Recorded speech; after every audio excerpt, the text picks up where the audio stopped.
கர்த்தருக்கு மகிமை உண்டாவதாக. நம்முடைய ஆண்டவரும் இரட்சகருமாகிய இயேசு கிறிஸ்துவின் நாமத்தினால் என்னுடைய இந்த சாட்சியை கேட்குற ஒவ்வொருவருக்காகவும் நான் கர்த்தரை துதிக்கிறேன். அடியாளையும் ஒரு சாட்சியாக நிறுத்திய தேவனை நான் நன்றியோடு ஸ்தோத்தரிக்கிறேன். என்னுடைய சாட்சியை இன்று உங்களோடு பகிர்ந்து கொள்ள கர்த்தர் கிருபை செய்திருக்கிறார். நாங்கள் எப்படி கர்த்தருடைய ரட்சிப்புக்குள்ளே வந்தோம், நானும் பிள்ளைகளும் எப்படி இந்த ஆவிக்குரிய ஜீவிதத்தில் கர்த்தர் எங்களை இந்த மாறுபாடான சந்தையிலிருந்து பிரித்தெடுத்தார். பாரம்பரிய சந்தையிலிருந்தும் எங்களை பிரித்தெடுத்த தேவன் இந்த ஆவிக்குரிய வாழ்க்கையில் ஜீவிதத்தில் எங்களை எப்படி நடத்தி வந்தார் என்பதை தெய்வ பிள்ளைகளாகி உங்களோடு பகிர்ந்து கொள்ள கிருபை தந்த தேவனை நான் நன்றியோடு துதிக்கிறேன். என்னுடைய சாட்சியை உங்களோடு நான் பகிர்ந்து கொள்கிறேன். ஒரு நடுத்தர குடும்பத்தில் பிறந்த நான். என்னுடைய பேர் விஜய நிர்மலா. நான் எங்கள் அம்மா அப்பாவுக்கு 12வது பிள்ளை. எனக்கு திருமணம் முடிந்த வருடத்தில் எனக்கு ஒரு பெண் குழந்தை பிறக்குது. அதுக்கு அடுத்த வருஷம் ஒரு பெண் குழந்தை, அதுக்கு அடுத்த வருஷமும் ஒரு பெண் குழந்தை. 3 வருடத்தில் 3 பிள்ளைங்க எனக்கு அடுத்தடுத்து வயசுக்கு ஒரு பிள்ளையாக கர்த்தர் எனக்கு தந்தார். நல்ல குழந்தைகளை கர்த்தர் தந்தார். கர்த்தருக்கு மகிமை உண்டாவதாக. குடும்ப வாழ்க்கையில் கணவருக்கும் கர்த்தருக்கு பிடிக்காத தீய வழிகளில் வாழ்ந்துட்டு இருந்த ஒரு கணவர். ஆனாலும் பொறுமையோடு சகித்து கணவருடைய குற்றம் குறைகளை எல்லாம் யாரிடத்துலையும் நான் பகிர்ந்துக்கிட்டது கிடையாது. ஆண்டவருடைய இடத்துல மாத்திரம் சொல்லி ஜெபிக்கிற பழக்கம்தான் எனக்கு. ஆண்டவருடைய சன்னிதானத்தில் அவர் எனக்கு தந்த கணவர். குற்றம் குறைகள் இருக்குமானாலும் குறை நிறைகளோடு ஏற்றுக்கொண்டு வாழ்வதுதான் வாழ்க்கைன்னு எங்கள் அம்மா எனக்கு சொல்லி கொடுத்துருக்காங்க. அதே நான் அந்த சின்ன வயசில் எங்கள் அம்மா சொன்னதே நான் மனசில் வச்சு என்னுடைய வாழ்க்கையை நடத்திட்டு இருந்தேன். கர்த்தருக்கு பிடிக்காத எல்லா வழிகளும் என்னுடைய கணவரிடத்துல உண்டு. கர்த்தர் எனக்கு மாற்றி தருவார்னு நான் நம்பிக்கையோடு காத்திருந்து ஜெபம் பண்ணிட்டு காத்திருந்தேன். நான் அப்போ இருந்தது ஒரு கத்தோலிக்க திருச்சபையில் தான். எனக்கு 3 பிள்ளைங்களும் பிறந்து முடிஞ்ச பிறகு 3வது பெண் குழந்தை பிறந்து ஒரு 1.5 வயசு இருக்கும்போது எனக்கு கிட்னியில் கல் அடைச்சி முதல் ஆப்ரேஷன் நடக்குது. அடுத்த வருஷம் மறுபடியும் கிட்னியில் அடுத்த பக்கம் கிட்னியில் கல் அடைச்சி மறுபடியும் 2வது ஆப்ரேஷன் நடக்குது. 3வது வருஷமும் அதே போல் எனக்கு மீண்டும் கல்லடைச்சி 3 வருஷங்கள் தொடர்ந்து ஆப்ரேஷன் நடக்கு. 4வது மறுபடியும் கல்லடைக்குது. அப்போ டாக்டர் சொல்கிறாங்க, இனி ஆப்ரேஷன் பண்ணுற அளவுக்கு உடம்புலையும் தெம்பு இல்லை, இன்னும் ஆப்ரேஷன் தான் பண்ணணும், ஆனால் என்ன பண்ண அப்படின்னு இருக்கும்போது நாங்கள் ஒரு தியானத்துக்கு கடந்து போகிறோம். நானும் என்னுடைய கணவரும் போகும்படியாக ஒரு சகோதரி எங்கள்கிட்ட சொன்னாங்க, இவ்வளோ கஷ்டப்பட்டுட்ருக்கீங்க, உடல்நாளும் வருமானங்களும் இல்லை, அதுக்குள்ள வசதிகளும் இல்லாதபடி எல்லாவற்றையும் இழந்துட்டுருக்குறோம், பிள்ளைங்களும் சின்ன பிள்ளைங்க, நான் வேதியில் கஷ்டப்பட்டுட்டே இருக்கிறேன், இனி ஆண்டவர் தான் இருந்து விடுதலை கொடுக்கணும், என்ன செய்யலாம் அப்படின்னு இருக்கிற நேரத்தில் தான் ஒரு தியானத்துக்காக நாங்கள் கடந்து போகிறோம். 7 நாட்கள் உள்ளிருப்பு தியானம். இங்கே இருந்து தியானத்துக்கு நாங்கள் கடந்து போகும்போது எங்கள் மாமியார்கிட்ட 3 பிள்ளைங்களையும் நான் விட்டுட்டு போகிற அன்னைக்கு இளைய மகளுக்கு காய்ச்சலும் இழுப்பும். அவளுக்கு பிறந்திருந்தே இழுப்பு. மனசில் ரொம்ப பாரத்தோடையும் வேதனையோடு தான் அந்த தியானத்துக்கு நாங்கள் கடந்து போனோம். சாலக்குடிக்கு, எர்ணாகுளம் சாலக்குடியில் டிவைன் தியான சென்டருக்கு போனோம். அங்கே போய் சேர்ந்து ஒரு 3 நாட்கள் அந்த தியானத்தில் என்னால் பங்கெடுக்க முடியலை. கணவரை குறித்த பாரம், பிள்ளைய வேற உடல்நலம் சரியில்லாமல் விட்டுட்டு வந்திருக்கிறேன். இந்த கவலையினால் ரொம்ப கஷ்டப்பட்டுட்டு என்னால் தியானத்தில் பங்கெடுக்க முடியலை. அப்போ 3 நாட்கள் கழிஞ்ச பிறகு அன்னைக்கு தியானம் வார்த்தையை கொடுத்து கொண்டு இருந்த ஒரு போதகர் மூலமாக கர்த்தர் ஒரு வசனம் மூலமாக என்னுடைய இருதயத்தில் தொட்டார். அப்போஸ்தலர் 16:31 சொன்னபடி, அதற்கு அவர்கள், கர்த்தராகிய இயேசு கிறிஸ்துவை விசுவாசி, அப்பொழுது நீயும் உன் வீட்டாரும் ரட்சிக்கப்படுவீர்கள் என்ற வசனம் என்னுடைய இருதயத்திலே தொட்டது. நான் கணவர் இப்படி நமக்கு வேண்டாம், துன்மார்க்கமாக இருக்கிறாரு, பிள்ளைக்கு இப்படி பலகீனமாக இருக்குன்னு நினச்சி கவலைப்படுறதை விட நான் ஆண்டவரை ஏற்றுக்கொண்டா கர்த்தர் என்னுடைய குடும்பத்தில் என்னுடைய எல்லாவற்றையும் மாற்றுவார் அப்படிங்கிற விசுவாசம் அந்த வசனம் மூலம் என்னுடைய இருதயத்துக்குள்ளே வந்தது. அல்லேலூயா, கர்த்தருக்கு மகிமை உண்டாவதாக. அந்த வசனம் என்னுடைய இருதயத்தில் வந்தப்போ நான் ஜெபிக்க ஆரம்பித்தேன். அதுக்கப்புறம் தான் அந்த தியானத்தில் நான் முழுசாக ஈடுபட ஆரம்பித்தேன். பரிசுத்த ஆவின்னா என்ன, பரிசுத்தான அபிஷேகம்னா என்னுடைய வல்லமைனா என்ன, எதுவுமே எனக்கு தெரியாது. நான் அடுத்த நாள் மீண்டும் அடுத்த நாள் தியானத்தில் காலையில் மீண்டும் ஒரு வசனம் மூலம் தொடப்பட்டேன். 2 கொரிந்தியர் 3:17 சொன்னபடி கர்த்தரே ஆவியானவர், கர்த்தருடைய ஆவி எங்கேயோ அங்கே விடுதலை உண்டு என்ற வசனம் என்னை என்னுடைய இருதயத்தில் அது பதிந்தது. பரிசுத்த ஆவினா என்ன, அந்த அபிஷேகத்தை நாமளும் பெற்றுக்கொள்ளணும் அப்படின்னு சொல்லி என்னுடைய இருதயத்துக்குள்ளே அந்த வாஞ்சி வர ஆரம்பிச்சு. நான் ஆண்டவர் இடத்துல ஜெபிக்க ஆரம்பித்தேன். ராத்திரியெல்லாம் தூங்காமல் ஜெபித்தேன் அங்கே தியான சென்டரில் வச்சு. ஆண்டவரே இயேசு கிறிஸ்துவே, அந்த பரிசுத்த ஆவினா என்ன, அது எனக்கு தெரியாது. அந்த அபிஷேகத்தை வல்லமை நான் பெறணும், அதை நான் உணர்ந்து பெறணும் அப்படின்னு ஜெபிக்க ஆரம்பித்தேன். நைட்டெல்லாம் தூங்காமல் இருந்து ஜெபிக்க ஆரம்பித்தேன். கண்ணீரோடு ஜெபிக்க ஆரம்பித்தேன். தியானம் முடிகிற நாட்களும் வந்தது. எனக்கு அந்த அபிஷேகத்தை நான் பெறலை. ஆண்டவரிடத்தில் ரொம்ப உடஞ்சி அழுதேன். அப்போது அந்த கடைசி நேரத்தில் ஒரு 10 நிமிஷம் இருக்கும், அந்த செய்தியை கொடுத்துட்டு இருந்த போது அவர் சொன்னார், பரிசுத்த ஆவியின் அபிஷேகம் பெறாமல் யாராவது இருப்பீங்கன்னா ஆண்டவருக்காக எதையாவது விட்டு கொடுங்க அப்படின்னு சொன்னார். நான் ஆண்டவரிடத்தில் கேட்டேன், ஆண்டவரே நான் எதை உமக்காக விட்டு கொடுக்கணும், எதை வேணாலும் நான் உமக்காக விட்டு தரேன், எனக்கு அந்த பரிசுத்த ஆவியின் அபிஷேகம் எனக்கு வேணும், என்னை நிரப்பணும் அப்படின்னு நான் கேட்டேன். என்னோடய இருதயத்திலே ஆவியானவர் பேசினார், விட்டு கொடு, மன்னி அப்படின்னார். யாரை அவனுக்கு மன்னிக்க முடியலையே அவர்களை மன்னி அப்படின்னார். நான் யாரை மன்னிக்கணும் கேட்டேன். மறுபடியும் கேட்குறேன் அவர்கிட்ட. என்னுடைய மாமியார்கிட்ட நான் 2 வருஷமாக பேசலை. என்னுடைய இருதயத்தில் அதை உணர்த்தினார். நான் ஆண்டவர்கிட்ட இருதயத்துக்குள்ளே ஒரு பொருத்தனை பண்ணினேன். எங்கள் மாமியார்கிட்ட போய் நான் மன்னிப்பு கேட்பேன். ஏசப்பா என்னோட அந்த பரிசுத்த ஆவியின் அபிஷேகமுடைய வல்லமையில என்னை நிரப்போம் அப்படின்னு. ஆண்டவர் என்னுடைய அடுத்த நிமிடமே அக்னியினால் என்னை நிரப்புறார். துதிக்க ஆரம்பித்தேன். துதினா அதுக்கு முன்னே என் வாயில் வந்ததில்லை. துதிக்க ஆரம்பித்தேன் தேவனை. ஹல்லேலூயா, கர்த்தருக்கு மகிமை உண்டாவதா. மிகுந்த சந்தோஷம். நாங்கள் முடிஞ்சு வர்றதுக்குள்ளே ரொம்ப சந்தோஷப்பட்டேன். ஆவியானவர் என்ன பரிசுத்த ஆவியின் அபிஷேகத்தை நான் பெற்றிருக்கிறேன் அப்படின்னு. அந்த வல்லமை நாள் கர்த்தர் என்னை நிரப்பியிருக்கிறான்னு சந்தோஷப்பட்டேன். கடைசி நாள் முடிஞ்சு அந்த சாட்சி சொல்கிற நேரத்தில் நான் அங்கே அந்த பரிவிடத்தில் ஏறி சாட்சி சொன்னேன். கர்த்தர் இடத்துல நான் என்னை விட்டு கொடுத்தேன், மன்னிப்பேன்னு அவருக்கு பொருத்தனை பண்ணேன். தேவன் என்னை அபிஷேகத்தினால் நிரப்புறாருன்னு. இதில் பெரிய ஆச்சரியம் என்னன்னா, என்னுடைய கணவர் எல்லா விதமான கெட்ட பழக்கங்களும் உள்ள ஒரு கணவர் தான். அவர் ஒரு சாட்சி சொன்னாங்க. நான் இத்தனை வருஷமாக என்னுடைய மனைவிக்கு நான் ஒரு சந்தோஷமான நிம்மதியான வாழ்க்கையை நான் கொடுக்கல. எந்த ராத்திரி நான் குடிச்சிட்டு போனாலும் பிள்ளைகளை போல என்னையும் பாப்பா, அவள் முகங்கோணி நான் பார்த்ததில்ல. இனிமேல் அவளுக்காகவாது என்னுடைய எல்லா கெட்ட பழக்கங்களையும் விடுவேன் அப்படின்னு சொல்லி அந்த இடத்துல ஒரு பொருத்தனை பண்ணாங்க. ஹல்லேலூயா, கர்த்தருக்கு மகிமை உண்டாவதாக. மிக சந்தோஷத்தோடு கடந்து வந்தோம். வீட்டுக்கு பஸ் விட்டு இறங்குனதும் நேராக எங்கள் மாமியார்கிட்ட போனேன். நான் என் பிள்ளை கூட எடுக்கலை. நேராக போய் அவங்க காலில் விழுந்து மன்னிப்பு கேட்டேன். நான் ஆண்டவரிடத்தில் பொருத்தனை பண்ணியிருக்கிறேன், வாயினால் அறிக்கையிடலை, இருதயத்தில் அவரோட நான் பேசினது தான். போய் மன்னிப்பு கேட்டேன், காலில் விழுந்தேன், அழுதேன்.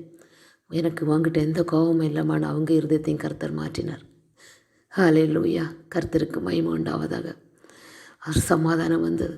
இது எல்லாவற்றுக்கும் மேலே ஆச்சரியமான அற்புதம், கர்த்தர் அற்புதம் செய்தார். எனக்கு இதுவரைக்கும் வயசு 50 27 வயசில் நான் அந்த அபிஷேகம் பெற்றேன். 51 வயசாகிடுச்சு. இதுவரை எனக்கு கிட்னியில் ஸ்டோனோ கல்லோ எந்த பிரச்சனையும் கிடையாது. என்னுடைய கணவரும் 11 வருஷம் எந்த தீய பழக்கங்களும் இல்லாதபடி வாழ்ந்தார். எல்லாவற்றுக்கும் மேலே பிறந்ததிலே இருந்த அந்த இழுப்பு, என்னுடைய மகளுக்குன்னு வயசு 30 தாண்டியாச்சு. 5 வயசில் ஒரு குழந்தை இருக்குது. இது வரைக்கும் அந்த இழுப்பானது வரல. கர்த்தருக்கு மகிமை உண்டாவதாக.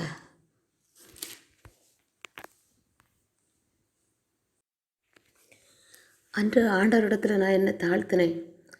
ஆண்டவரை நான் மன்னிக்கிறேன், எனக்கு யாரெல்லாம் மன்னிக்க முடியாமல் இருக்கோ நான் மன்னிக்கிறேன் அப்படின்னு அவர்கிட்ட நான் இருதயத்தில் தான் அவர்கிட்ட நான் சொன்னேன். ஆனால் அந்த அன்னைக்கு என்னைக்கு நான் மன்னிச்சேனோ அன்னைக்கே என்னுடைய குடும்பத்தில் தேவன் அற்புதத்தை செய்தார். ரொம்ப சந்தோஷமாக எங்களுடைய வாழ்க்கை போய்ட்டுருது. ஆனாலும் அந்த பாரம்பரியத்துக்குள்ளே இருந்ததுனால ஆவிக்குரிய ஜீவிதத்தில் போக என்னுடைய கணவர் அனுமதிக்கலை. அந்த பாரம்பரியத்தில் தான் இருந்துகிட்டு இருந்தோம்.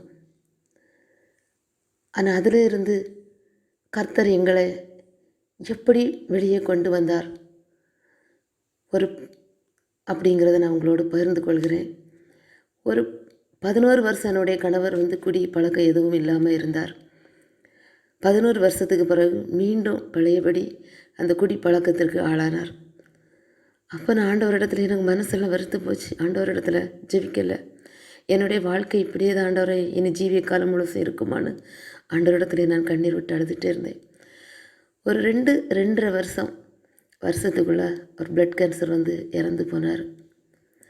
அப்போ என்னுடைய மூத்த பொண்ணு 17 வயசு, அடுத்து 16, 15 வயசு 3 பிள்ளைங்களுக்கும். மூத்த பொண்ணு 12th படிச்சுட்டு இருந்தா, அடுத்தது 10th. ஒரு வழியும் இல்லை, என்ன பண்ண போகிறோம் அப்படின்னு தெரியாத சூழ்நிலை. இதுக்கு பிறகு ஆண்டவரை பற்றி எப்படி நாங்கள் ஆண்டவருக்குள்ளே வந்தோம், எப்படி அந்த ரட்சிப்புக்குள்ளே வந்தோம், எப்படி தேவ சத்தியத்திற்கு கீழ்ப்படிஞ்சு முழுக்க ஞானஸ்தானம் எடுத்து அவருடைய அபிஷேகத்தை பெற்று இன்று கர்த்தருடைய கிருபையினால் ஒரு ஊழியக்காரியாக என்னை கொண்டு வந்திருக்கிறார் அப்படிங்கிறத இன்னொரு நாள் நான் உங்களோட பகிர்ந்து கொள்கிறேன். ஹல்லேலூயா, கர்த்தருக்கு மகிமை உண்டாவதாக. மன்னிப்பு, அந்த விலை இல்லாத மாணிக்கத்தை பற்றி நான் உங்களிடத்தில் இந்த நேரத்தில் பகிர்ந்து கொள்ள விரும்புகிறேன். நான் அன்னைக்கு மன்னித்தேன், ஆண்டவரிடத்தில் விட்டு கொடுத்தேன், என்னை தாழ்த்தினேன் அவரிடத்துல. கர்த்தர் எனக்கு அற்புதத்தை அன்றே செய்தார். உங்களுக்கு யாருக்காவது மன்னிக்க முடியாமல் கசப்பான இருதயத்தோட வெறுப்போடு இருக்கிறீங்களா? இதை கேட்குற பிள்ளைங்க யாராக இருந்தாலும் இன்றே அதை உங்களோட இருதயத்தில் இருக்கிற கசப்புகளை வெறுப்புகளை மன்னிச்சு விட்டுருங்க. மன்னிக்க முடியாமல் இருக்கும்னா அதை ஆண்டவரிடத்துல அந்த மன்னிக்கிற இருதயத்தை தாருங்கன்னு கேளுங்க. மன்னிப்புங்கிறது விலையில்லாத ஒரு மாணிக்கம். அது நம்முடைய சந்ததி தலைமுறையாக நம்மளை பாதுகாக்கும். நான் அதை உணர்ந்தேன், நான் பெற்றேன்.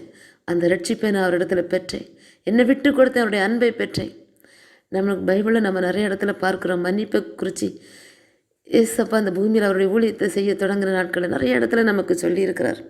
ஹல்லேலூயா.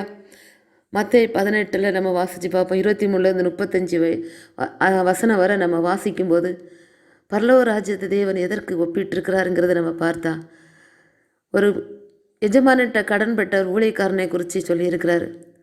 அதிக கடன் பெற்ற அந்த எஜமானுக்கிட்ட அந்த ஊழியக்காரன் என்ன செய்கிறான், கேட்குறான், மன்னிச்சிடுங்க, நாங்கள் எப்படியாவது உங்கள் கடனை சீக்கிரமாக தீர்த்து அடைக்கிறேன்னு அவர் காலில் விழுந்து கெஞ்சுறான்.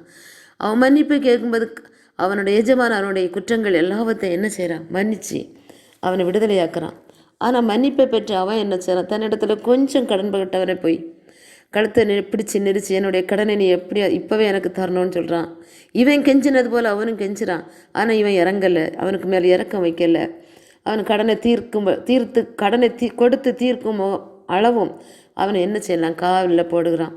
இதை கேள்விப்பட்டு அவனுடைய குற்றங்களை அவனுடைய கடனை மன்னித்த அந்த ஆண்டவன் என்ன செய்கிறான், அவனுடைய எஜமான் இதை கேட்டு அவனை காவலர்களை விட்டு அவனை அழைச்சிட்டு வந்து என்ன சொல்கிறான், உன்னுடைய கடனை நான் மன்னித்தேனே, அதே போல் நீ பிறர் உன்னிடத்தில் பட்ட கடனை நீ ஏன் உன்னால் மன்னிக்க முடியலன்னு அவன் என்ன செய்கிறான். மீண்டும் அந்த 18வது அதிகாரத்தில் 30வது வசனத்தை வாசித்து பாருங்க. அவனுடைய ஆண்டவன் கோபம் அடைந்து அவன் பட்ட கடனை எல்லாம் தனக்கு கொடுத்து தீர்க்கும் அளவும் உபாதிக்கிறவர்களிடத்திலே அவனை ஒப்பு கொடுத்தான். அடுத்தது 35, நீங்களும் அவனவன் தன் சகோதரன் செய்த தப்பிதங்களை மனப்பூர்வமாய் மன்னியாமற் போனால் என் பரமபிதா உங்களுக்கு இப்படியே செய்வார் என்றார். ஹல்லேலூயா, கர்த்தருக்கு மகிமை உண்டாவதாக. கர்த்தருடைய பிள்ளைகளை, கர்த்தர் நம்மளுடைய குற்றங்களையும் குறைகளையும் பாவங்களையும் மீறுதல்கள் எல்லாவற்றையும் தேவன் மன்னிக்கிறார். அவருடைய ரட்சிப்பை பெற்று அவருடைய சத்தியத்திற்கு கீழ்ப்படிஞ்சு அவருடைய பிள்ளைகளாய் நாம் மாற்றப்படும் போது கர்த்தரிடத்தில் நம்ம பாவங்களை அறிக்கை செய்கிறோம். கர்த்தர் என்னுடைய குற்றங்களை எல்லாம் மன்னித்து விட்டார் என்று நாம் விசுவாசிக்கிறோம். ஆனால் இப்போ பரலோக ராஜ்யத்தை குறித்து சொன்ன இந்த ஓமையானது நம்மளுடைய வாழ்க்கைக்கு சரியாக பொருந்தும். நம்மளுடைய பாவங்களே இயேசு கிறிஸ்து எப்படி மன்னித்தாரோ அதே போல் நமக்கு எதிராக செய்த குற்றங்களையும் நாம் மன்னிக்க வேண்டும். அப்படி மன்னிக்கலைன்னா நாம் பெற்ற அந்த மன்னிப்பின் ரட்சிப்பை நாம் இழந்து போகிறோம் என்பதை இந்த ஓமை நமக்கு சொல்லுகிறது. எப்படி அவன் பட்ட கடனை தீர்க்கும் அளவுக்கு மீண்டும் உபாதிக்கிறவர்கள் சித்திரவதை செய்கிறவரிடத்தில் அந்த சிறைச்சாலைக்குள் போட்டானோ அதே போல் நாம் பெற்ற மன்னிப்பையும் இழந்து போகிறோம். மீண்டும் அந்த இருளுக்குள் தள்ளப்படுகிறோம். இதை தான் அந்த வசனம் நமக்கு உணர்த்துகிறது. ஹல்லேலூயா, கர்த்தருக்கு மகிமை உண்டாவதாக. ஒரு சாட்சியை படித்தேன். புற்றுநோயால் பாதிக்கப்பட்ட ஒரு சகோதரி டாக்டர்ஸ் 6 மாதத்துக்குள்ளே இறந்து போவதாக சொல்லியிருக்கிறார்கள். மரண தருவாயில் நெருங்கிட்டு இருக்கும்போது அவர்கள் ஒரு நாள் தன்னுடைய மகனிடத்தில் சொல்லி வேதாகமத்தை எடுத்து படிக்கும்படியாக சொல்லுகிறார்கள். அப்பொழுது மார்க் 11வது அதிகாரத்தை எடுத்து அவங்க படிச்சுட்டு இருக்கும்போது 24, 25, 26வது வசனம் அதை நம்ம படிக்கும்போது கர்த்தரிடத்தில் ஏதாவது ஒரு மனக்குறை இருக்குமானால் அதை மன்னிக்கிறது உள்ள வசனத்தை அவர் படிக்கிறார்கள். ஹல்லேலூயா. அந்த வசனமானது அவர்கள் இருதயத்தை தொடுகிறது. நின்று ஜெபம் பண்ணும்போது கர்த்தரிடத்தில் நம்ம ஜெபிக்கதை பெற்றுக்கொண்டோம் என்று விசுவாசிக்க வேண்டும் என்று அந்த வசனம் அவங்களை தொடுகிறது. நீங்கள் படித்து பாருங்கள். மார்க் 11 24 25 26 வசனத்தை. யாரிடத்தில் உங்களுக்கு குறை இருந்தால் அந்த குறைகளை மன்னிங்கன்னு சொல்லி அந்த வசனம் அவங்க இருதயத்திலே தொடுகிறது. அது வரைக்கும் மன்னிக்க முடியாதபடி தன்னுடைய உறவுகளிடத்தில் இருந்த கசப்புகளை வெறுப்புகளை மன்னிக்க முடியாதபடி இருந்த வெறுப்புகளை எல்லாம் அந்த வசனம் மூலம் தொடப்பட்டு அந்த ஆண்டவரிடத்தில் ஜெபிக்கிறார்கள். பல மாதங்களாய் வருடங்களாய் கட்டிலே கடந்த அந்த மகள் அந்த தாய் என்ன பண்ணுறாங்க, ஆண்டவரிடத்தில் ஜெபிக்கிறாங்க. ஆண்டவரை மன்னிக்க என்னால் முடியலை, அந்த மன்னிக்கிற மனதை எனக்கு தாரும் என்று. பல மாதங்களாய் தூங்காமல் இருந்த அவங்க அன்று ஒரு தாயின் மடியில் உறங்குவதைப் போல நல்லா தூங்கி முழிக்கிறாங்க. முழிச்சு காலையில் பார்க்கும்போது தன்னுடைய உடம்பானது மிக லெகுவாக இருக்குது. ஏதோ ஒரு வித்தியாசத்தை பார்க்கிறார்கள். கட்டில் விட்டு எழும்பி டாக்டர் இடத்துல சென்று பரிசோதித்து பார்க்கும்போது கேன்சர் நோய்க்கான அறிகுறி அந்த இருந்ததே இல்லை அப்படிங்கிறாங்க. இன்றைக்கி அவர்கள் ஊழியக்காரையாக இருக்கிறதாக நான் ஒரு சாட்சி மூலம் படித்தேன். கர்த்தருடைய பிள்ளைகளை பெரிய பெரிய பாவங்கள் யாரும் நம்ம செய்திருக்க மாட்டோம், பெரிய பெரிய குற்றங்கள். ஆனால் இந்த மன்னிக்க முடியாமல் இருக்கிறதுனால நம்ம பல ஆசீர்வாதங்களை நமக்கு பெற முடியாதபடி, கர்த்தரிடத்தில் பெற முடியாதபடி தடையாக நமக்கு இருக்கிறது. கசப்பும் வெறுப்பும் நமக்குள்ளே இல்லாதபடி ஆண்டவரிடத்தில் மன்னிக்க முடியாமல் இருப்போமா? ஆண்டவரிடத்தில் கேட்போம், ஆண்டவரை இதை மன்னிக்கிற எனக்கு மனதை எனக்கு தாரும் என்று. ஹல்லேலூயா. கர்த்தருக்கு மகிமை உண்டாவதாக. 2 கொரிந்தியர் 2:11 நம்ம பார்க்கும்போது அப்போஸ்தலராய் பவுல் சொல்கிறார், சாத்தானாலே நாம் மோசம் போகாதபடிக்கு அப்படி செய்தேன். அவனுடைய தந்திரங்கள் நமக்கு தெரியாதவள் அல்லவே. எதனால் மோசம் போகாதபடிக்கு என்ன செய்தார்? 10வது வசனத்தை படித்து பாருங்க. நான் பிறர் குற்றங்களை மன்னித்தேன் என்ற அந்த வசனத்திலே நாம் பார்க்க முடியும். பிறர் குற்றங்களை மன்னிக்கும் போது பல ஆசீர்வாதங்களும் நன்மைகளும் கர்த்தரிடத்திலிருந்து நாம் பெற்றுக்கொள்ள முடியும். நம்முடைய இருதயங்களை வெறுப்புகளையும் கோபத்தையும் வெறியையும் பகையும் கொண்டு வருகிறது பிசாசானவன். நம்முடைய தேவன் ஒருபோது நமக்கு அப்படிப்பட்ட இருதயத்தை அவர் தருகிற தேவன் அல்ல. மன்னிக்க சொல்லியிருக்கிறார், ஜெபிக்க சொல்லியிருக்கிறார் பிறருடைய குற்றங்களுக்காக, உன்னை காயப்படுத்தினவர்களுக்காக. அப்படியான நம்முடைய இருதயத்திலிருந்து வெறுப்பையும் கசப்பையும் வைராக்கியத்தையும் கொண்டு வருகிற பிசாசு அவன் நம்மை ஆட்கொள்ள முடியாதபடி, நம்மை ஆளுகை செய்ய முடியாதபடி பிறருடைய குற்றங்களை நாம் மன்னிக்கும் போது நம்முடைய நோயில், நம்ம உடம்பில் இருக்கிற நோயிலிருந்து முதலாவது விடுதலை பெறுகிறோம், சமாதானத்தை பெறுகிறோம், தேவனிடத்திலிருந்து ஆசீர்வாதங்களை பெற்றுக்கொள்கிறோம். நான் பெற்ற ஆசீர்வாதம், நான் விட்டு கொடுத்தேன் தேவனிடத்திலே, மன்னிக்கிறேன் என்று மன்னிப்பும் கேட்டேன். கர்த்தர் என்னுடைய வாழ்க்கையில் சமாதானத்தை தந்தார். ஹல்லேலூயா. மன்னிக்க முடியாமல் இருக்கிறோமா? தேவனிடத்திலே கேட்போம், அந்த இருதயத்தை எனக்கு தாரும் என்று. கர்த்தருக்கு மகிமை உண்டாவதாக. பிறரை மன்னிக்க முடியாத நம்மால் விடுதலையை பெற முடியாது. மன்னிப்பு என்பதற்கு கிரேக்க மொழியில் விடுதலையாக்குதல் என்று ஒரு பெயர் உண்டு. நாம் மன்னிக்கும் போது அவர்களும் விடுதலையாகிறார்கள், நாமும் விடுதலையாக்கப்படுகிறோம். ஹல்லேலூயா. பிறரை மன்னிக்க முடியாத நம்மால் விடுதலை பெற முடியாது. கோபம், வெறி, பழிவாங்குதல், பிறரை குறை சொல்லுதல், பிறரை காயப்படுத்தணும், பிறருக்கு பழி வாங்கணுங்கிற இந்த எண்ணம், இது நம்மளை நோய் நிறைந்தவர்களாகவே காணப்படும். இப்படி நமக்குள்ளே இருக்குமானா நம்ம நோய் நிறைந்தவர்களாகவே, நோயினால் பாதிக்கப்பட்டவர்களாகவே நாம் காணப்படுவோம். இயேசுவை போல உடனுக்குடன் மன்னிப்போம், நன்மையை பெறுவோம். இதே கர்த்தர் நம்மிடத்தில் எதிர்பார்க்கிறார். ஹல்லேலூயா. கர்த்தருக்கு மகிமை உண்டாவதாக. இயேசு சிலுவையில் பேசிய 7 வார்த்தைகளாய் நாம் பார்த்தோம் என்றால், முதலும் கடைசியும் பிதாவே என்று ஆரம்பிக்கின்றன. 1, பிதாவே இவர்களுக்கு மன்னியும். 7வது, பிதாவே உம்முடைய கைகளில் என் ஆவியை ஒப்புவிக்கிறேன். பிறரை மன்னிப்பவர்களால் மாத்திரமே நம்முடைய ஆவியை இப்படி சமாதானத்துடன் ஒப்புக் கொடுக்க முடியும். கர்த்தருடைய பிள்ளைகளை மன்னிக்க முடியாதவர்களால் இந்த பூமியில் வாழும்போது இருந்த கசப்புடனே இருளுக்குள் தள்ளப்படுவார்கள். ஹல்லேலூயா. நாம் மன்னிப்போம் பிறர் குற்றங்களை, பரலோக ராஜ்யத்தை சுதந்தரித்துக் கொள்வோம். மன்னிப்பு மன்னிப்பு மன்னியுங்கள்னு ஏசப்பா இந்த பூமியில் ஊழியம் செய்யும்போது அவருடைய நற்செய்தியில் நம்ம பார்க்குறோம். எத்தனை இடங்களில் சொல்லியிருக்கிறார், மன்னிங்க. சிலுவையில் மரிக்கும் போது கூட சொல்கிறார், பிதாவே இவர்கள் செய்வது என்னதென்று அறியாது இருக்கிறார்களே, இவர்களை மன்னியும் என்று. மன்னித்து பாருங்க. இதுவரைக்கும் வர முடியாமல் இருக்கிற ஆசீர்வாதங்கள், இதுவரைக்கும் தடைப்பட்டு இருக்கிற ஆசீர்வாதங்கள், இதுவரைக்கும் என்னென்ன நடக்கலை, ஐயோ நடக்கலை என்று ஏங்கி கொண்டிருக்கிறீர்களா, அதையெல்லாம் கர்த்தர் மன்னித்து பாருங்கள். இன்று இதை கேட்குற இந்த நாட்களிலே கர்த்தர் உங்களுக்கு அற்புதம் செய்ய போகிறார். உங்கள் உடம்புல நோய்கள் இருக்கிறதா, பலவிதமான நோய்களா, டாக்டர்ஸால கைவிடப்பட்டு இருக்கிறீர்களா, மன்னித்து பாருங்கள். தேவன் இன்றே உங்கள் குடும்பங்களில் அற்புதங்களை செய்வார். ஹல்லேலூயா. கர்த்தருக்கு மகிமை உண்டாவதாக. இதை கேட்டுக்கொண்டிருக்கிற ஜனங்களே, தேவ பிள்ளைகளை, நான் உங்களுக்காக ஜெபிக்கிறேன்.